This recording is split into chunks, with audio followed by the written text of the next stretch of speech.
Morning बच्चों। आज हम लोग क्लास 9 का एक चैप्टर है मोशन, उसका मैं ब्रीफ इंट्रोडक्शन देने वाला हूँ। चैप्टर मोशन, सबसे पहले टर्म मोशन होता क्या है ये हम समझेंगे। मोशन है क्या सब लोग सुने हो, लेकिन डिफाइन करने का जब है प्रॉब्लम होती है।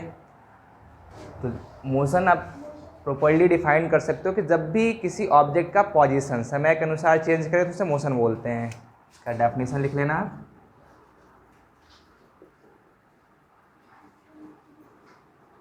When an object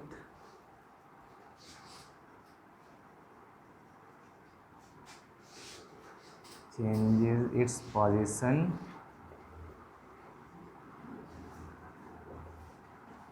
with respect to time and space also,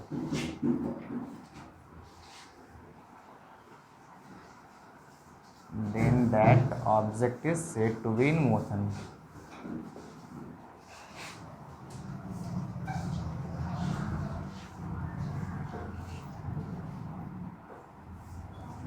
ये मोशन चैप्टर आपका ये 6 क्लास से चलते आ रहा है। स्टार्टिंग की क्लास में आपने मोशन में देखा होगा किस तरह के मोशन को क्या बोलते हैं। मोशन को हमने ब्रॉडली क्लासीफाई किया था लीनियर मोशन में, इसके अलावा कर्विलीनियर मोशन था, ये दो था। लीनियर मोशन को हम लोग रेक्टिलिनियर मोशन ही बोलते हैं, और जो कर्व में होता है, कर्व में एक होता है सर्कुलर मोशन। इस तरह से मोशंस के टाइप्स पढ़े थे हम लोग। फिर फर्दर हमने यूनिफॉर्म और नॉन यूनिफॉर्म मोशन देखा था एक क्लास में। इस क्लास में हमें मोशन से रिलेटेड टर्म्स जानने हैं, तो जो टर्म्स है उसको मैं आज डिस्कस करूंगा।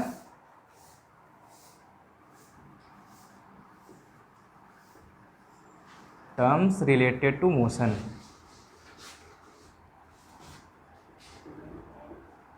इसमें ब्रॉडली जो टर्म्स जानने हैं आपको, फर्स्ट टर्म है distance,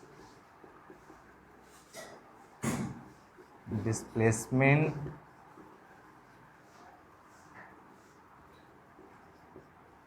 next is speed, velocity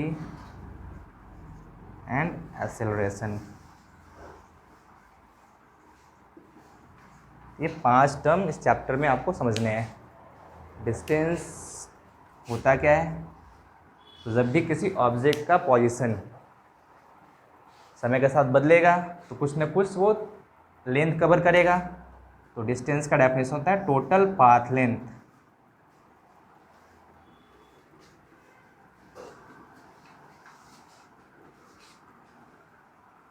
covered by the object.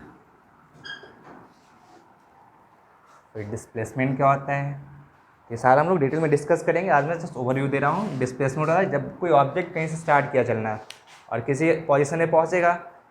Like example लेते हैं हम लोग, ये पॉइंट ए है, ये पॉइंट बी है। ए से बी जाने के लिए बहुत से रास्ते हो सकते हैं। ये रास्ता हो सकता है, एक स्ट्रेट लाइन पाथ हो सकता है, एक घूमते घूमते कहीं से ये पाथ हो सकता है। तो इन सब पाथ्स का हम नाम दे देते हैं पी क्यू आर। तो ये अलग अलग पाथ्स है। इसमें जो सबसे शॉर्टेस्ट पाथ होगा उसको डिस्प्लेसमेंट बोला जाता है। तो यहाँ पे जो क्यू है ये डिस्प्लेसमेंट हो जाता है। इसका डेफिनेशन हो जाएगा शॉर्टेस्ट पाथ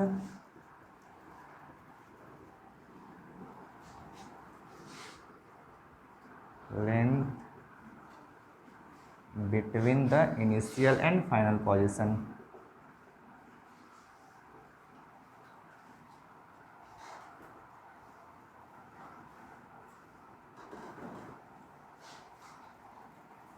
स्पीड क्या होता है, तो स्पीड तो आप लोग काफ़ी पहले से पढ़ते आ रहे हो। स्पीड क्या होता है, ये rate of change of distance होता है, किस रेट से हमारा जो डिस्टेंस है वो चेंज हो रहा है। सिंपल डेफिनेशन स्पीड का, rate of change of distance. Velocity में क्या डिफरेंस है फिर, तो ये डिस्टेंस आ रहा है और वेलोसिटी होता है डिस्प्लेसमेंट का रेट चेंज। ये rate of change of displacement होता है। एंड एक्सेलरेशन, ये वर्ड आप लोग काफ़ी बार यूज़ किए होगे पहले भी, लेकिन गौर नहीं किए होगे। तो जब भी कोई बाइक चलाता है हम लोग बोलते हैं ना और एक्सेलरेट करो, एक्सेलरेटर लो, तो एक्सेलरेटर का मतलब क्या हुआ वहाँ पे, ये स्पीड को बढ़ाना या घटाना ये होता है।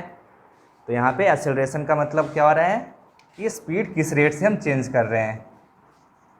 और वो रिव्यू देखा तो ये rate of change of velocity होता है।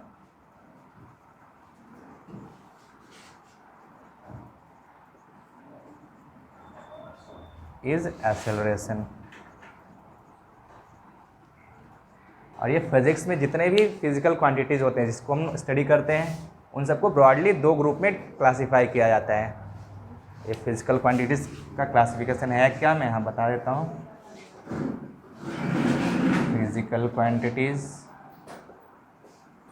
दो ग्रुप के होते हैं, या तो वो स्केलर होंगे या फिर वेक्टर होते हैं। स्केलर क्वांटिटी किन्हें बोलेंगे, वैसे फिजिकल क्वांटिटी जिसमें बस हमें मैग्नीट्यूड की ज़रूरत हो, तो ओनली हैव मैग्नीट्यूड।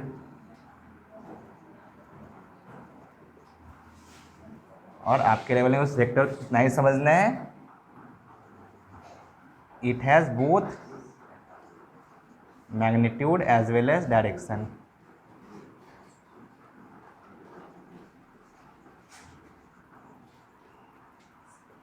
तो यहाँ जो हमने कुछ टर्म्स लिखा है ये सब फिजिकल क्वांटिटीज़ हैं।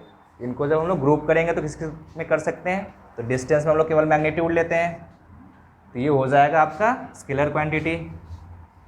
ये डिस्टेंस जो है, डिस्टेंस, स्पीड, ये दोनों स्केलर है, इसमें हमें बस मैग्नीट्यूड की आवश्यकता होती है। इसके अलावा जो और ये दो तीन टर्म बचे, ये तीनों में हमें डायरेक्शन का भी ज़रूरत होता है, इसलिए इन्हें हम वेक्टर बोलते हैं, वेक्टर क्वांटिटी। अब ये सब तो बेसिक डेफिनेशंस हो गया, लेकिन जब हम लोग फिजिक्स का एक पार्ट होता है न्यूमेरिकल्स, तो न्यूमेरिकल्स के लिए आपको यहाँ पे यूनिट भी पता होना चाहिए कि जब भी किसी टर्म को हम लोग बताते हैं तो उसका यूनिट भी साथ साथ मेंशन करना होता है, नहीं तो वो टर्म का मतलब ही नहीं होगा। तो डिस्टेंस जो है इसमें हम लोग क्या मेजर कर रहे हैं, लेंथ को मेजर कर रहे हैं। तो लेंथ का बेसिक क्या होता है, यूनिट मीटर होता है। तो इसका जो स्टैंडर्ड यूनिट है SI, ये मीटर होता है। सिमिलरली फिर डिस्प्लेसमेंट का क्या होगा, तो ये भी लेंथ ही है, ये भी मीटर होता है।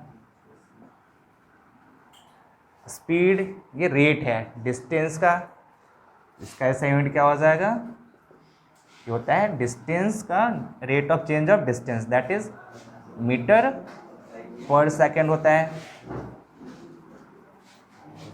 वेलोसिटी का रेट ऑफ चेंज क्या होगा, ये भी मीटर पर सेकेंड होता है। और एक्सेलरेशन का unit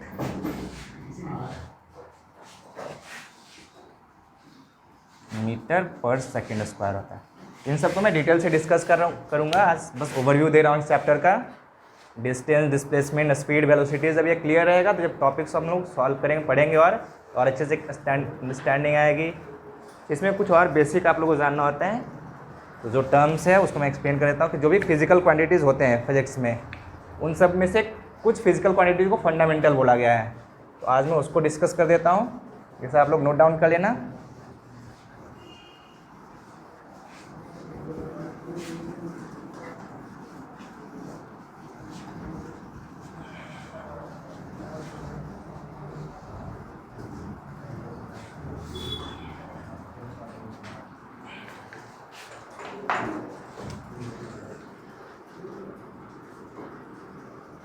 fundamental physical quantities,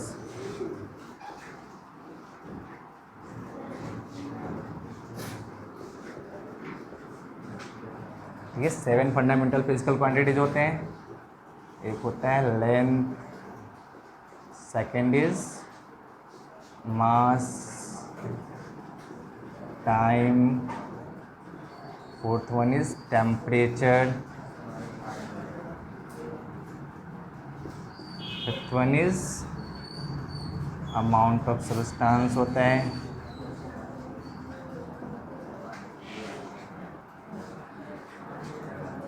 six one length, मास, टाइम, टेम्परेचर। एक होता है ल्यूमिनस इंटेंसिटी होता है।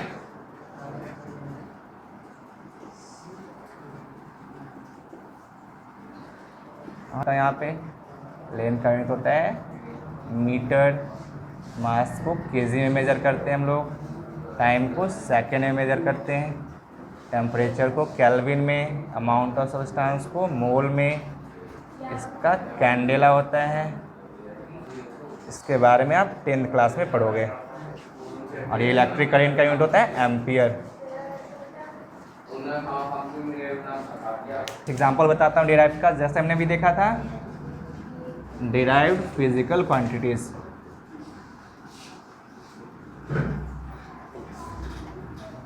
जैसे हमने भी देखा स्पीड, तो स्पीड था क्या, ये rate of change of distance था, that is distance by time. अब डिस्टेंस का यूनिट होता है मीटर, टाइम का सेकंड। इसमें जो डिस्टेंस और टाइम है ये दोनों फंडामेंटल है, इनके बेसिस पे हम लोग इसका यूनिट निकालते हैं, इसलिए इसको डिराइव फिजिकल क्वांटिटी बोलते हैं। ये मीटर पर सेकंड। इस तरह से फिजिक्स में जितने भी फिजिकल क्वांटिटीज हैं उन सब का डिराइव फिजिकल क्वांटिटी का हम लोग यूनिट निकाल लेते हैं इन सेवेंस की मदद से। अब इस चैप्टर में और क्या पढ़ना उसको मैं ब्रीफ कर देता हूँ, फिर हम लोग टॉपिक वाइज डिस्कस करेंगे चैप्टर्स को। तो ये सब टर्म्स जानने के बाद आपको इस चैप्टर में कुछ ग्राफ जानना है, तो जो अलग अलग क्वांटिटीज है उसके बीच का ग्राफ पढ़ना है, और लास्टली फिर इक्वेशंस पढ़ने हैं। यहाँ पे अलग अलग ग्राफ पढ़ना है और लास्ट में फिर इक्वेशंस पढ़ना है, इक्वेशंस ऑफ मोशंस। तो इसका हम लोग डेरिवेशन भी देखेंगे।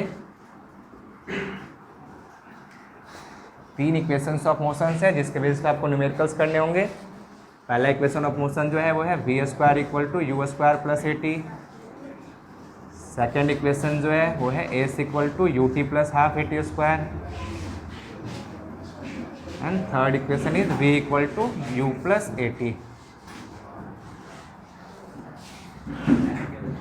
और ये फर्स्ट इक्वेशन आपका नहीं है, v² = u² + 2as है। ये रिलेशन है वेलोसिटी और डिस्प्लेसमेंट का। ये चैप्टर्स मैं टॉपिक वाइज फिर आगे कवर कराऊंगा। तो आज बस इंट्रोडक्शन क्लास था मोशन का, तो ये सारे टॉपिक्स आपको इस चैप्टर में पढ़ने हैं। अब रेस्ट का जो टॉपिक्स है उसको मैं डेली कोशिश करूंगा एक एक वीडियो बनाते जाने का, उसको डिस्कस करने का। तब तक के लिए आप चैनल को शेयर करें, सब्सक्राइब करें, और जितना लाइक कर सकते हैं करो। Thank you.